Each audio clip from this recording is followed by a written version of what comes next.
this is Eve and welcome back. Lately I've been doing some videos related to unboxings and review and all that because they seem really interesting to me and they still are, but then I realized I haven't done a story bits in a while. And man, I do have the story for you today. So recently me and my fiance started looking at some places that might be good for like a venue for a wedding. We haven't been going too fast into all the planning and all, we just wanted to start with something that would be main and important and that it definitely has to be done. So this colleague of mine from work actually suggested this place that could be nice for a wedding. She already had a friend that planned her wedding there and she was kind of excited about it. She sent me the website and the place looked beautiful. But I just had so many bad experiences with them that I kind of wanted to do something like a spy operation. Go in there for just one weekend or just one night, see if we're gonna like the place just as regular customers, and then go ahead and ask them if they're organized events like that and how do things actually stand. So I actually called in to book the place and the first red flag arrived then and there. They didn't want us to deposit any percentage of the sum to make the registration or to just book a room. No, they just said everything's totally fine, you don't need to pay money, just make sure that if you can't make it, you just call us ahead, just let us know because weekends are always full. That really sounded so not official and serious to me. I've already had issues before with places and hotels where even though I prepaid, I still had problems, and this place over here doesn't even want us to pay them beforehand.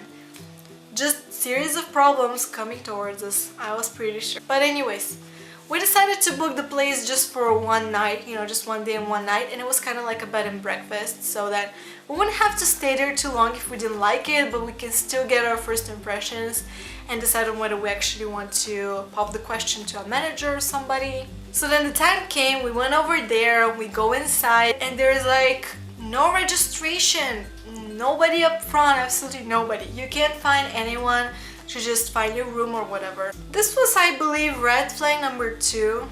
We went inside, we were walking, there was literally no one there. We started walking towards the restaurant, we climbed some stairs, found the restaurant, and we decided to ask the waiter who we came across. As it turns out, there's no receptionist. No, why would there be? The waiter does everything. He's a waiter, he just greets customers, he shows them to their rooms. Who knows how many other things he does? He's such a multitasking person. He's very multifunctional.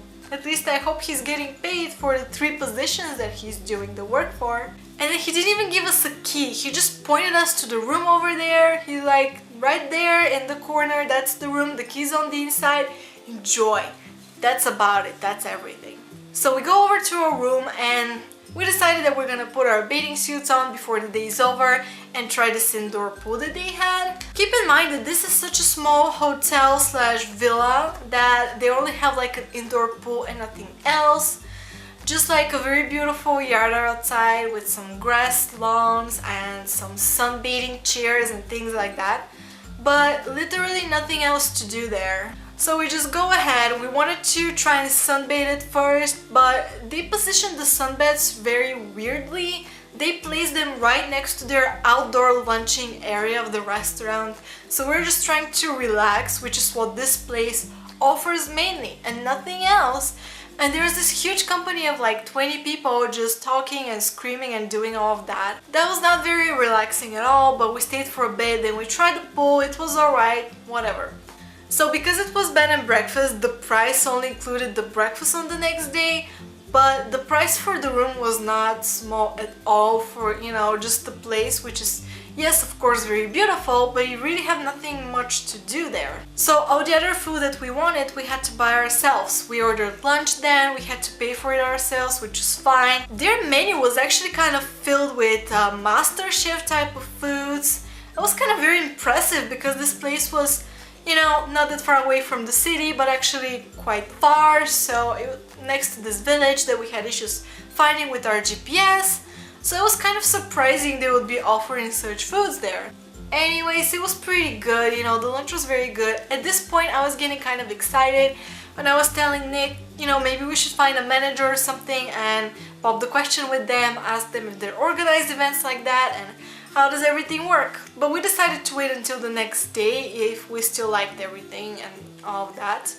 As it turns out, not really, not an amazing experience. It came time for dinner, and because evenings are still kind of chilly, everybody would get inside of the restaurant other than staying outside on the tables. Again, we had to pay for the meal ourselves, whatever. First thing that caught my eye was that the glasses and utensils were dirty. I had to go in the waitress and tell her that and ask her to change them.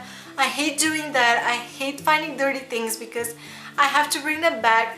And the worst thing is that when she came over, it's like she wasn't surprised and she wasn't saying that they're sorry or they replaced them or anything. It was just some kind of very cold reaction, very mean. She just took them and brought other ones. And they had some of those textile napkin things that you're supposed to put on your lap and on your legs. Well, they were supposed to be white in color, and then Nick takes his and unfolds it, and it has this bright red or fuchsia lip stain on it from lipstick. That just blew my mind. I wanted to give it back again, but he was like already seeing how upset I am, so he said, that's okay, I'm not gonna use it, maybe they couldn't wash it or whatever. Well, guess what?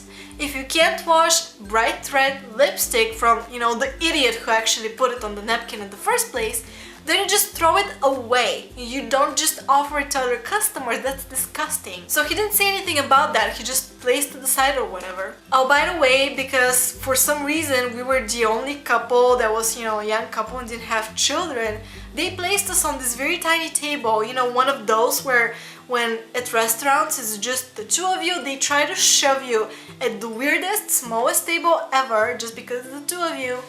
One of those tables that is so tiny and really only has two chairs, and there's no even place for you to put your phone or your purse, it's that small. And right next to us, they decided to join all these big tables so that they can put the big group of people. There were about 20 people, you know, 3 families, all their kids, all of that. So of course they were noisy and we couldn't hear each other all night. Then their kids started running around and it was just so noisy. I offered meatballs, and when they came over to my table, they were completely raw on the inside. I made sure to cut the 3 of them to make sure if it's not just one of them, but no, they were so raw I couldn't eat them.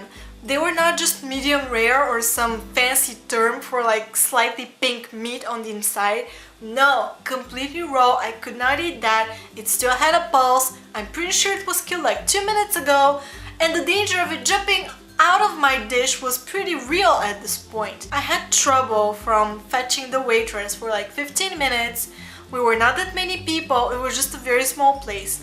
She came over, I told her what was going on, that I couldn't eat it, it was raw, uncooked, and again, she was like so cold, so disappointed that God forbid I'm ruining her night. But eventually she took the thing and I waited for like another 15 minutes and she brought it back. She brought the exact same thing back. It seems like this cook, or I don't want to say cook, just the person back there, just threw the pieces that I cut open just to see if they were all raw the same. Just threw them in the pan, fried them a little bit, who knows, maybe with the same oil even, and I decided to bring them back to me. So I'm just getting these little chunks of meat that are like fried on the inside and out and all of that. This time they were fried too much, but I just didn't give a crap anymore. I got like this headache. I was so disappointed, but even though I drank 1 glass of wine trying to make myself feel better. Then everybody was really noisy and we decided to go back to our room, maybe watch some TV or just relax, be away from all those people. But again, it became so noisy because the other guests of the hotel decided that they didn't want to be annoyed by their own children. They decided it would be a much better idea to let them out of the restaurant, tell them to just run around, do whatever they want, scream as long as they don't bother them. So they were running around all the time. It was not relaxing at all. It was like 11:30 p.m. already. 11:30 in the evening. What is this? I think eventually Nick had to go out, see what's going on, find one of the parents, ask them to like calm down because it's almost midnight and they're not the only people in the building and they just have to watch their kids if they're gonna come with them. For a slight moment we thought that maybe on the next morning we could just put our bathing suits on again, maybe get some sunbathing while the weather was still nice, go through the pool one more time or whatever. But we're just so in a hurry to go out of this place that we just wanted to get down to breakfast, eat something and leave. So we just went downstairs, and keep in mind all the food that was available in their menu before that you kind of have to pay for yourself. It was also fancy and expensive, and the breakfast was like the only meal that would actually go in the price of the room. Well, it was like a table this big with a few slices of salami and cheese, like boiled eggs. The things, few slices of all those things on this table was for everybody in the hotel, not just for us. And there was this like huge bottle, glass bottle of water that is for everybody. And if you want some water, just pour some of that water into your glass and go your way. And when the food's finished, oh well, it's finished. The other thing that we saw after we had our breakfast was that all of the children from the previous night had like birthday hats on and again running and screaming, and this place was really so small. It was like a family hotel, like not big at all. There was no like children's corner or whatever. They were just running around screaming the whole place, and they were gonna have some kind of a birthday celebration. And we were so disappointed that these people from the hotel make everything possible so you can book a room there and pay them money, but they don't tell you if they're having like birthdays, proms, weddings, whatever. The only thing that they offer is pretty much peace, quiet and relaxation away from the city. They don't have anything else than a pool. Their outdoor place is so small, and for some reason they still decide to not let people know when there are gonna be other stranger celebrations and so many people and all of that. So yeah, that was a bad experience on one hand, but a good on another, because I really wouldn't want to approach these people who seemed so unprofessional to me and ask them to organize my wedding or just to have it there. That was not gonna happen. And even though we paid those money for one night, we still were able to figure out this place, not what we were looking for. But yeah, that was pretty much it. Kind of turned into a rant, but there was really nothing else it could be. We're just so disappointed with this place. But thank you guys for watching. Feel free to let me know if you ever had bad experiences with places like that, where you just paid some money and didn't turn out the way you wanted it to be at all. And when customer service was just being so nasty to you for no reason at all. Subscribe to my channel for other videos that could be story time, story bit videos, or just some unboxings, reviews, who knows what else. Thanks, bye!